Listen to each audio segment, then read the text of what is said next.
దేనివలన వీడి మనోమయ కోశంలో ఉన్నాయి, దాని విషబీజములు, దాని నుంచి ప్రాణమయ కోశానికి వచ్చినాయి. ప్రాణమయ కోశం నుంచి the chemistry of the physical tissues of the body is determined. మరి ఇక్కడికి వెళితే హోమియోపతి, డౌట్స్. ఆయుర్వేదం ఏ పతి కూడా లాభం లేదు. ఉమాపతో శ్రీయపతో వాళ్ళిద్దరిలో ఎవరో ఇంకోటి లాభం లేదు. కనుక పూర్వజన్మ జ్ఞానం, ఒక మహానుభావుడు నిన్ను వాడి దగ్గర కూర్చోబెట్టుకుని ఒక 10 నిమిషాలు, నువ్వు పూర్వజన్మలో 25 ఏళ్ళు 30 ఏళ్ళు ఏ చేయకూడనటువంటి అభ్యాసం చేస్తే నీ మనోమయ కోశంలో ఆ స్పాట్ కొట్టి మిగిలిపోయింది. భౌతిక శరీరం తగలడ్డాక కూడాను, దగ్ధం అయిపోయిన తర్వాత కూడా, మర్రి చెట్టు తగలబెట్టిన తర్వాత కూడా ఆ మర్రి చెట్టు కాయలో ఉన్న విత్తనాలు పొట్లం కట్టి దాచుకుని తర్వాత వేస్తే మళ్ళీ మర్రి చెట్టే వచ్చినట్లు, భౌతిక శరీరం దగ్ధమైపోయిన తర్వాత కూడా ఆ పూర్వజన్మలో ఆ మనస్సు నశించిన తర్వాత కూడా ఇప్పుడు మళ్ళీ విత్తనంతో మనస్సు పుట్టడం అంటూ వస్తే అదే మనస్సు పుడుతుంది. మర్రి గింజలోంచి మర్రి చెట్టే వస్తుందా, వెర్రి చెట్టు వస్తుందా? ఏమండి, ఎక్కడ కనిపించకుండా పోయింది కదా మర్రి చెట్టు, కానీ మర్రి చెట్టే వస్తుంది అందులోంచి. మర్రి గింజలో మీరు బద్దలు కొట్టి అల్ట్రా మైక్రోస్కోప్ లో చూస్తే మర్రి మొక్క కనిపిస్తుందండి. మర్రి మొక్క అందులో క్వాలిటేటివ్గా ఉంది కానీ క్వాంటిటేటివ్గా లేదు, గమనించాలి. అంటే గుణ ప్రాధాన్యంతో గుణస్వరూపమైనటువంటిది మర్రి మొక్క ఉంది కానీ మర్రి గింజలో ద్రవ్యస్వరూపమైన మెటీరియలిస్టిక్ మర్రి మొక్క లేదు. పొటెన్షియల్ మర్రి మొక్క ఉన్నది, గుర్తుంచుకోవాలి. కనుక శరీరం వదిలిపెట్టిన తర్వాత జీవుల్లో ఏముంటాయి? పొటెన్షియాలిటీస్ మిగులుతాయి. కిందటి జన్మలో చేసినటువంటి సంస్కారాలు మంచి కానీ చెడు కానీ మళ్ళీ మొలిచేటప్పుడు ఏం చేస్తాయి? ఆ పొటెన్షియాలిటీస్ ప్రకారం మంచిగా కానీ చెడుగా కానీ మనస్సు తయారవుతుంది. ఆ మనస్సు ప్రకారం ప్రాణమయ కోశం ఏడుస్తుంది, ప్రాణమయ కోశం ప్రకారం అన్నమయ కోశం ఏడుస్తుంది. ఈ మనస్సు ఏం చేస్తుంది? ఇలాంటి శరీరాన్ని తయారు చేసేటువంటి తల్లిదండ్రుల దగ్గరికి వెళ్ళి గర్భంలో పడుతుంది. సిఫిలిసో గనోరియానో కలిగినటువంటి ఫస్ట్ క్లాస్ అయిన వాళ్ళ దగ్గరికి పుట్టినప్పటి నుంచి వీడు ఏడి చచ్చిపోతూ ఉంటాడు రోగంతో. చూసారా? అది లా ఆఫ్ మ్యాగ్నెటిక్ అట్రాక్షన్ అన్నాడు జ్వాల్కూల్. ఇది కర్మ సిద్ధాంతం, పునర్జన్మ సిద్ధాంతం పాశ్చాత్యులకు బోధిస్తూ భారతీయులం వినం గనక లా ఆఫ్ మ్యాగ్నెటిక్ అట్రాక్షన్ అని చెప్పాడు.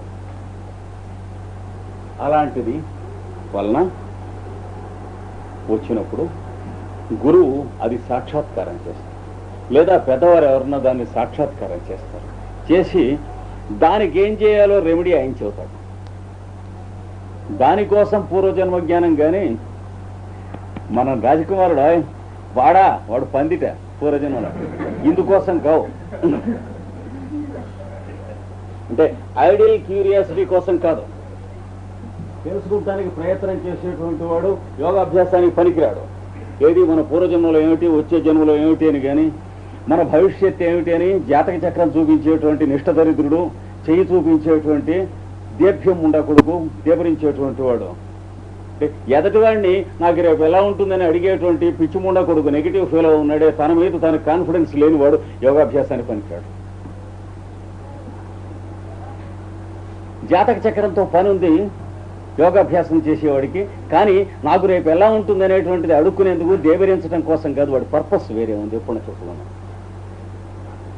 రేపు నా జీవితం ఎలా ఉంటుందనేటువంటి ప్రశ్న పిరికికండా అది నశించినటువంటి పులి సింహం లాంటి వాడు యోగాభ్యాసానికి పనికొస్తాడు. రేపు ఎలా ఉంటుందంటే ఇవాళ మనం ఏం చేసుకుంటే రేపు అలా ఉంటుందని తెలియాలి. అంతేగాని ఈ కక్కుర్తుల్లో ఏది ఉన్నా అంటే నాకు పూర్వజన్మ ఏమిటి, వచ్చే జన్మ ఏమిటి, ఏది దేన్ని బట్టి ఉంటుందో మనం చేసుకునే దాన్ని బట్టే ఉంటుంది. అలాగే నాకు రాబోయేటువంటి 10 ఏళ్ళు ఎలా ఉంటాయండి, ఎలా ఉంటాయో మన మొహాన్ని అర్థం చూసుకుంటూ తెలుస్తుంది. వాడిని అడిగితే ఏం తెలుస్తుంది అవతలని? వాడు జ్యోతిష్కు కానివ్వండి, భూతవైద్యుడు కానివ్వండి, సైకాలజిస్ట్ కానివ్వండి, సైకాలజిస్ట్ కానివ్వండి, వాడు నీ సంగతి వాడికి ఏం తెలుసు? పిచ్చి ఉండకూడదు. ఎవడి సంగతి వాడు తెలుసుకోవాలి. కానీ ఇవి రీఅడ్జస్ట్ అవ్వాలి తమాషగా అయిన తర్వాత. అంటే ఏ కోశాన నిద్దట్లో కూడా, కల్లో కూడా మనకు రేపు ఎలా ఉంటుందనే ప్రశ్న రాకుండా ఉండే స్థితి రావాలి. యోగాభ్యాసంలో ఏమైనా ఫలించాలంటే అప్పుడు సాక్షాత్కారం. వచ్చినప్పుడు 24 గంటలు మీరు ఎవరు మీతో ఉన్నా వాళ్ళ గురించి మీకు సాక్షాత్కారమే ఉంటుంది. వాళ్ళకి ఆకలేస్తూ ఉంటే మీకు వెంటనే ఆకలేస్తుంది. పెద్ద ఆశ్చర్యం ఏం లేదు. మీకు గుంటూరులో నాతో చిన్నప్పుడు తిరిగినటువంటి వాళ్ళు స్నేహితులు ఉన్నారు. ఎప్పుడు నా ఇక్కడికి వస్తే ఒక 10 నిమిషాలు ప్లాట్ఫామ్ మీద ఉంచోబెడతాను, మీరు అడగండి, వాళ్ళు చూస్తారు. వాళ్ళలో ఏ ఒక్కడికి ఆకలేసినా పక్కన రెండో వాడికి వేసేది, లేదా నాకు వేసేది. వెంటనే వాడిని హోటల్కి తీసుకెళ్ళి వాడికి టిఫిన్ పెట్టించేవాడు. వీడు అప్రయత్నంగా జరుగుతుంది. దప్పిక వేస్తే యువతల వాడికి వేస్తుంది, ఇంచేత రిఫ్లెక్ట్ అవుతుంది. అలాగే జబ్బు చేసిన పేషెంట్ని దగ్గరికి తీసుకొస్తే వాడికి ఎక్కడుందో ట్రబుల్ మీకు అక్కడ రిఫ్లెక్ట్ అవుతుంది. వాడు వచ్చేది వాడికి ఏ రకమైన నొప్పి ఉందో మీకు తెలుస్తుంది అనే విషయం. ఇది సాక్షాత్కారం, ఇది జరుగుతుంది. ఇది ఏముంటే వస్తుంది? అపారమైనటువంటి పరమ ప్రేమ ఉంటే వస్తుంది. నారదుడు చెప్పింది. ఇంకా ఏది ఉన్నా, ఆస్తిపాస్తులు ఉన్నా రాదు, లిటిగేషన్లు ఉన్నా రాదు, లౌక్యం తెలిసినా రాదు. ప్రపంచంలో అందరికంటే మనం ప్లాన్ వేయగలవాళ్ళమైనా రాదు.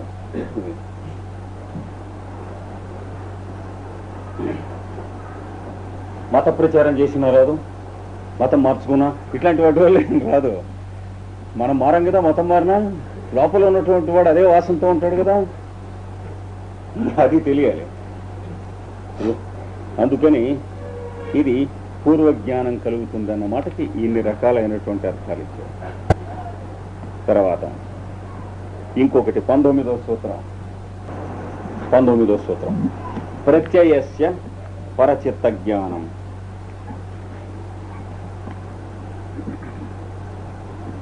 ఇక్కడ మీరు కిందటి సూత్రంలోది ఒక పదం తెచ్చుకోవాల్సి ఉంటుంది. ఇక్కడ సప్లై చేసుకోవాలి. ఊరికే గుర్తుకు రాసుకోండి బ్రాకెట్స్లో.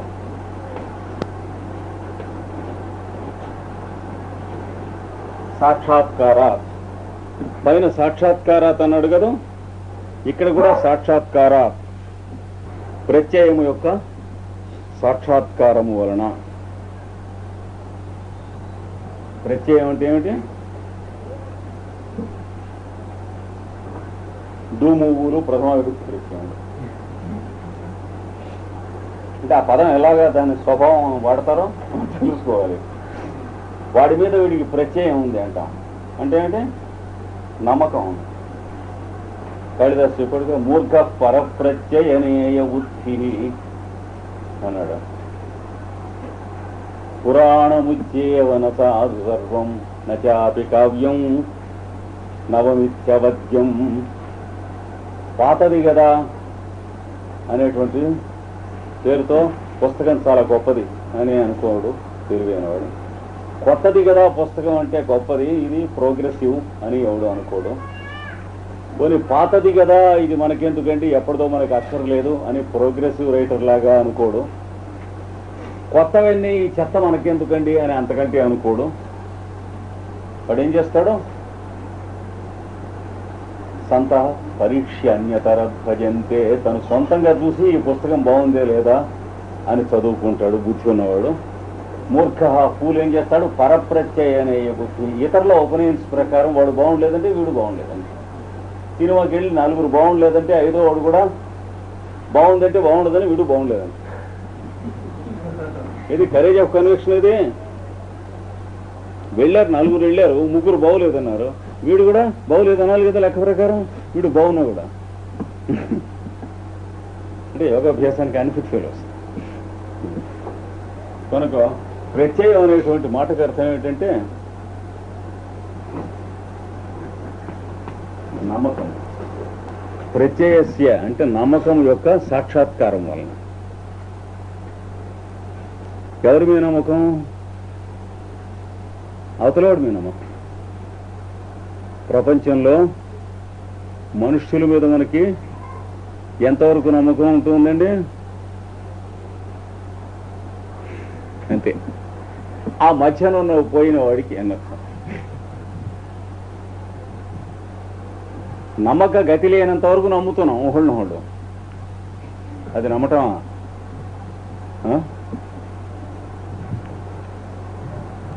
వారు చెప్పారండి, చెబుతారనుకో మనం ఆలోచించుకోవాలి. ఓడి మీదకి ఓడికి భయంతో బతుకుతున్నాం కానీ నమ్మకం మీద బతకడం లేదు ప్రపంచంలో. కానీ ఇక్కడ అవతల వాడి మీద దీన్నే మనకి మోరియా గారు ఒక మాట చెప్పారు, మాస్టర్ మోరియా. ఎసెన్షియల్ ఇదేది true confidence in the essential goodness of mankind. True confidence in the essential goodness of mankind.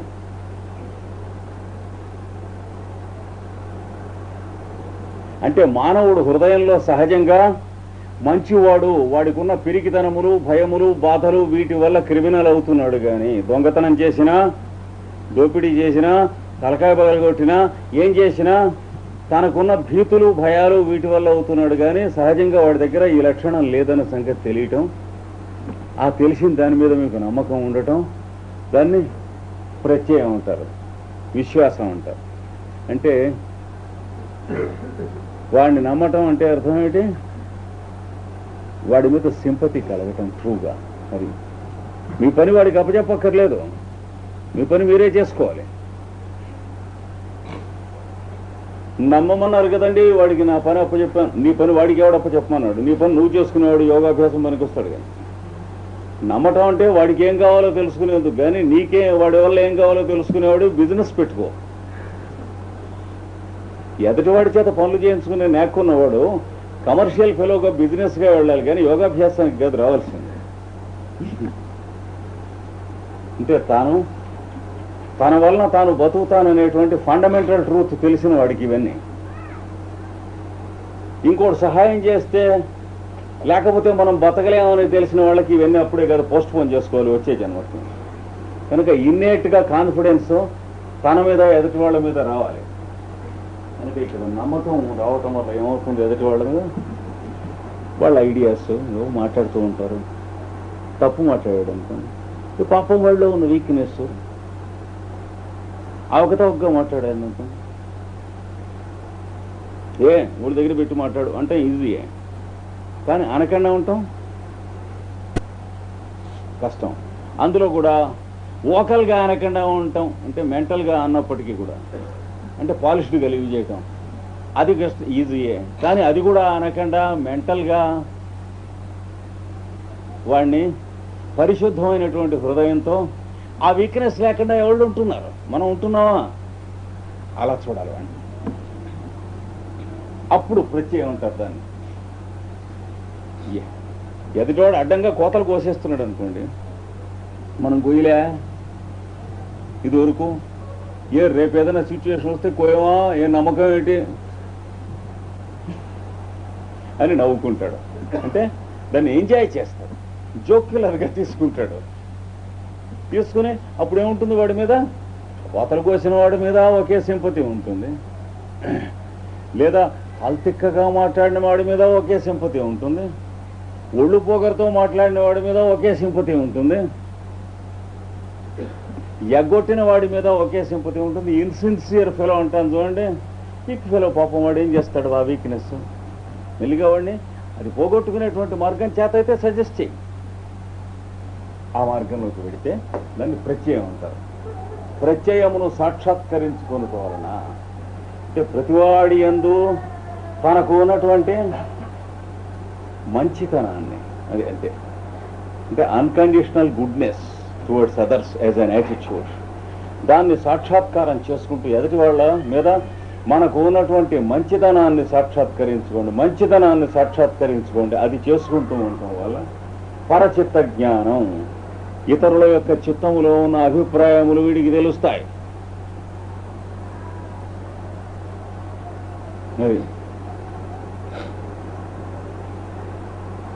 లేకపోయినా కూడా థాట్ రీడింగ్ వల్ల తెలుస్తాయి, కానీ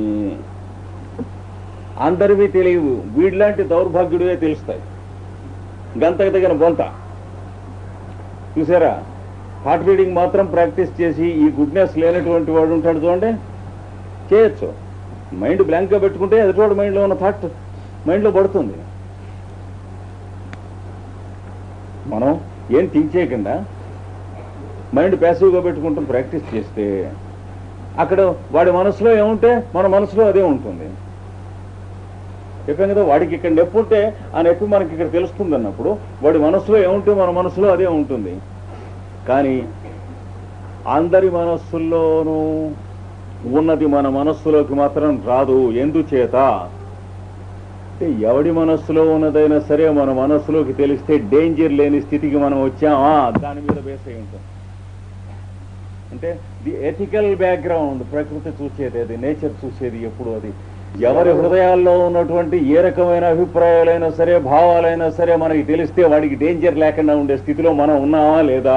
మనం ఉంటే ఆ స్థితి వస్తుంది, లేకపోతే థాట్ రీడింగ్ వాళ్ళగా బోర్డు అక్కడ ఇక్కడ పెట్టుకుని అడుక్కుంటూ తింటూ ఉంటాను హోటల్లోనూ లాడ్జిలోనూ. Professor so and so, palmist, astrologer, thought reader.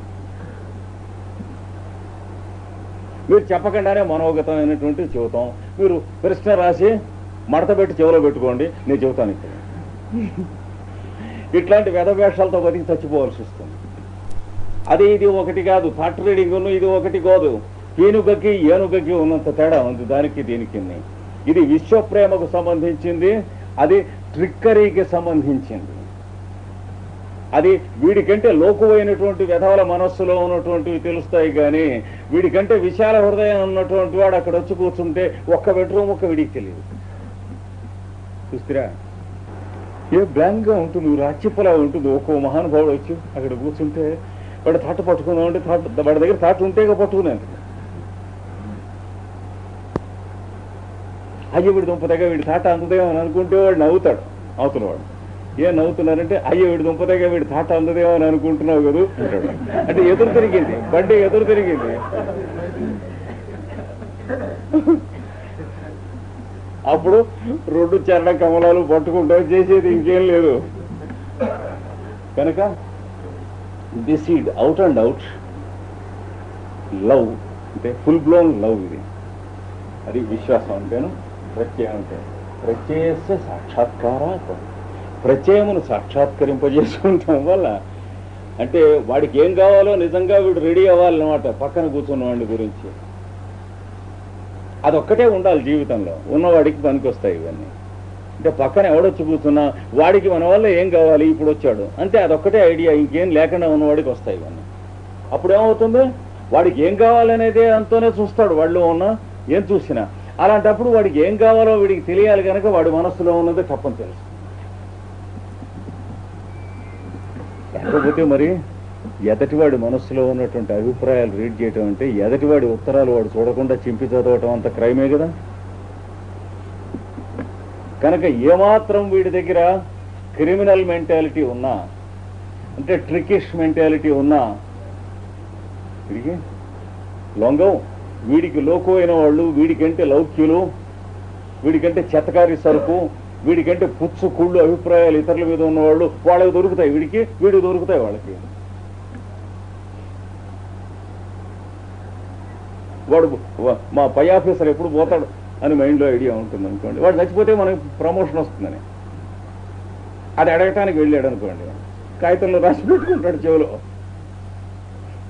వీడు మీ పై ఆఫీసర్ ఎప్పుడు పోతాడన్నావు కదా, ఇప్పుడప్పుడే పోవడం అని చెబుతాడు. ఎందుకంటే వాడికి వీళ్ళలోకో వీడికి వాడిలోకో కోతి కొండముచ్చులాగా ఇద్దరికీ ఈక్వల్లీ ఇమ్మారల్. అయితే ఇప్పుడప్పుడే పోడుగానే ఓ పద్ధతి ఉంది అన్నాడు. ఏమిటంటే వాడి దగ్గర పుర్ర తీసి చూపిస్తాడు. దీనికి 7 రోజులు కనుక నువ్వు పూజ చేయించినట్లయితే వాడు పోతాడు. అది దానికి ఎంత కావాలో అవన్నీ తర్వాత చెబుతాడు. వాడు ఎవరు మామూలే కదా, పాతదే. ఒక చిన్న బంగారు విగ్రహం, పంచల చాపు, కోడిపెట్ట, ఓ బాటిలు, రాత్రికి ఓ సైను గుడ్డ, ఇవన్నీ కథ మామూలే. పగిలిపోయిన గ్రామఫోన్ రికార్డే ఏదో కథ. వాడికి వీడి చిక్కుతాడు, వీడికి వాడి చిక్కుతాడు, వీళ్ళిద్దరికీ మూడోవాడు చిక్కడు. సృష్టిలో ఎప్పుడు కూడా గంతకి తగిన పొంత. ఇప్పుడు మరచెంపుకిన్ని దాని మరకిన్ని థ్రెడ్ సరిపోదు, అలా సరిపోతూ ఉంటుంది కోతులకి కొండముచ్చులకి ఇలాగా. అంటే ఎవడికి తగిన వాడుకు వాడు గురువు, వీడు లఘువు పక్కన చేస్తారు ఒకడుకోడు. సైజులో అరిగా ఉంటుంది అనమాట అన్ని తమాషగా. అది అందుతాయి, వీడు అందడు. వీడికి సర్వప్రపంచం కూడా తన హృదయంలో ఉంటారు, తన బిడ్డలు అన్నమాట, ఆ స్థితిలో ఉంటారు. అందుకని ప్రత్యయస్య సాక్షాత్కార పరచిత్త జ్ఞానం, ఇతరుల చిత్తం చక్కగా అట్లా అందుతుంది. గిలగిలగిల కొట్టుకుంటూ ఉంటాడు అవతల వాడు, ఏం కంగారు లేదు, ఏం కొట్టుకోకు అని 2 నిమిషాల్లో వాడి మనస్సు ప్రశాంతి తెస్తాడు. వీడు ఎన్నడూ వాడు ఆ 10 ఏళ్లలో ఎరగనటువంటి చాలా సంతోషాన్ని, ప్రశాంతిని అనుభవించాడు. యువతలకు వచ్చాక ఈ 5 నిమిషాల్లో నేను అనుభవించినటువంటి ప్రశాంతి ఈ 10 ఏళ్లలో అనుభవించలేదని చెబుతాడు. అది వాడి దగ్గరికి వెళ్తే ఇచ్చేది. అదేనమాట ఒక రమణ మహర్షి కానీ, ఒక అరవింద యోగేంద్రుడు కానీ, అట్లాంటి చోటికి మీరు వెడితే దొరికేటువంటి విషయాలు అవి. వారు అప్పుడు ఉన్నప్పుడే కాదు, వారి సమాధి దగ్గరికి ఇప్పుడు వెళ్ళి మీరు 5 నిమిషాలు కూర్చున్నా అదే లభిస్తుంది, చూస్తే తెలుస్తుంది ప్రత్యక్షంగా. ఇది దీనికి జ్వాలపూలు ఏం చెప్పాడో చూద్దాం, అది కూడా అవసరం. ఈ సూత్రం మంచి సూత్రం, చూడండి. త్రూ కాన్సన్ట్రేటెడ్ మెడిటేషన్, తర్వాత పుస్తకాలు వచ్చిన తర్వాత మీరు చూసుకోవచ్చు. పుస్తకాలు వచ్చాక కూడా చాలామంది లైబ్రరీ పుస్తకాలు చూసుకుని కాపీ చేసుకుంటే మంచిది. ఎందుకంటే ఇవి మీరు కొనగలిగినటువంటి ఖరీదులో ఉండవు, చాలా కాస్ట్లీ బుక్స్ ఇవి జ్వాలపూలు పుస్తకాలు, ఫారిన్ పబ్లికేషన్స్. అందుకని లైబ్రరీ పుస్తకాలు మీరు చక్కగా వినియోగం చేసుకోండి. నేను ఎక్కడెక్కడ దొరకనటువంటి అతి దుర్లభమైనటువంటి పుస్తకాలన్నీ కూడాను మన WTT లైబ్రరీలో నేను సేకరించి పెట్టాను. వాడుకుంటాం లేదు, ఎవరు వాడుకోండి. నా కోసం కాదు, కట్టగెట్టుకుని తీసుకుపోవటం కోసం కాదు, మీరందరూ వినియోగించుకునేందుకోసం అని చెప్పి పెట్టాను. వినియోగించుకోండి. ప్రతి వాళ్ళు కొనగలిగిన స్థితిలో ఉండవు. 175, 200 రూపాయలు అలా ఉంటాయి ఒక్కో పుస్తకం వీటి ఖరీదు. కనుక through concentrated meditation the thought images in the minds of the other people become apparent. అది ఈ సూత్రం అని చెప్పింది. థాట్ ఏం చెప్పాడు? Thought images. నిన్న మనం ఏమన్నాం? థాట్ ఫార్మ్స్ అన్నాం. థాట్ ఫార్మ్ కింద థాట్ ఇమేజ్ కింద కొంచెం తేడా. ఊహా చిత్రము అంటే వాడి ఊహ థాట్ ఫారం కింద వస్తుంది. ఈ మధ్యన ఉంటుంది ఇక్కడ ఈ జ్వాలపూల్ గారు చెప్పినటువంటి థాట్ ఇమేజ్. ఇమేజ్ ఏంటి? ఊహా బింబము. ఊహా బింబము తర్వాత వాడు ఊహించిన ద్రవ్యం ఉంటుందిగా, వస్తువు. ఇన్నుంటాయి ప్రతి ఊహకి, ప్రతి వాడికి. మనం ఒక ఊహ చేసామంటే ఈ 4 ఉంటాయో ఉండవు, అదృష్టచతుష్టయములే. అయితే యోగాభ్యాసం చేసినటువంటి వాడికి దీన్నే అందుకుంటాడు, వీటిని మిగతా వాటిని అందుకోడు. అంటే థాట్ రీడింగ్ చేతైన వాడు మా ఇంట్లో ఎండు కంచం పోయింది ప్రశ్నకు వస్తాడు. వెంటనే మీరు పట్టుకుంటారు, మీ ఇంట్లో వెండి కంచం పోయింది. తర్వాత తీసినటువంటి వారిని గూర్చి తమరు చెప్పగలరా? అది వాడేసిన ప్రశ్న. వాడేం చెబుతాడు? వాడు పిండకుడు. ఏం చేత మీ మైండ్లో ఉండాలి ఏదన్నా, ఎవడు తీసాడో అనుమానపడ్డటువంటి వాడి నేమ్ ఒకటి ఉంటే అది తీసి వాడు తీశాడని చెబుతాడు. మీరు వెళ్ళి వాడిని మెత్తగా తనటం, తర్వాత వాడు మిమ్మల్ని తన్నించడం అబద్ధం కదా. ఇవన్నీ జరుగుతాయి. అందుకని వాడు ఏం చేస్తాడు? మీకు అనుమానం ఉన్న వాళ్ళందరినీ వాడు తలుచుకొని ఉంటాడు. మీరు తలుచుకునేటప్పటికి ఏదో వాడు పోలిపిల్లి మనకు రిక్షాలు అవుతాడు అనేటి వీడికి మైండ్లో థాట్ రీడింగ్లో వాడు ఎవడో, వాడి స్వభావం ఏమిటో, వీడెవడో వీడి స్వభావం ఏమిటో రాదు. వీడు పోలి పిల్లి అనే పేరు వచ్చేటప్పటికి పోలి పిల్లి ఆ పేరే వస్తుంది డైరెక్ట్గా వీడికి. ఏది థాట్ రీడింగ్ వాడికి. యోగాభ్యాసం చేసిన వాడికి వీడు ఎలాంటి వాడో వాడు ఎలాంటి వాడో ఆ పిక్చర్స్ వస్తాయి. వచ్చి వాడు తీసాడా లేదా అనేటువంటిది క్లియర్గా తెలుస్తుంది. అవతల పోరా, ఇంకా నీకు కంచం గించం ఏం దొరకదు, వెళ్ళిపోమంట. వాడు తెలియక వాడిని పట్టుకుని తంతాడు ఆ రిక్షా వాడిని. ఎందుకని వీడు మనస్సులోకి ఇది అనుకున్నాడు కదా. ఇంకా రెండో వాడు ఎవరు అనుమానం ఉంటే ఇంట్లో పని చేస్తున్నాడు, వాడి పేరు తలుపులు, తీసేస్తాడు వీళ్ళు. వాడు వీడికి తలకాయ తీసేస్తాడు.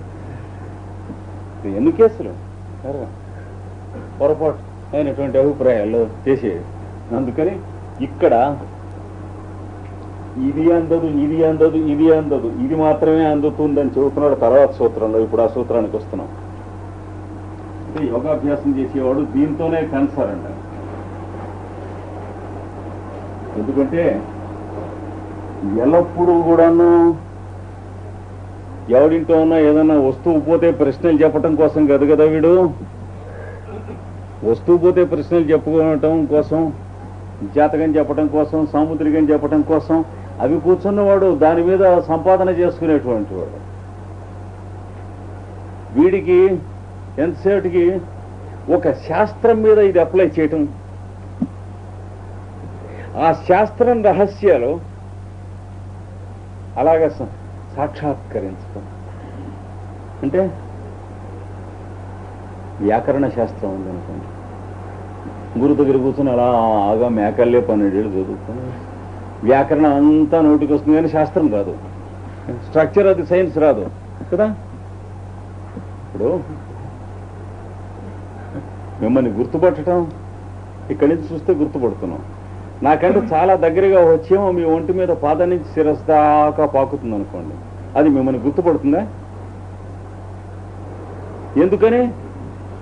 మీ పిక్చర్ లేదు దాని మనస్సులో, మీ ఒంటి మీద ఉన్నటువంటి ముడతల ప్రతి పిక్చర్ ఉంది.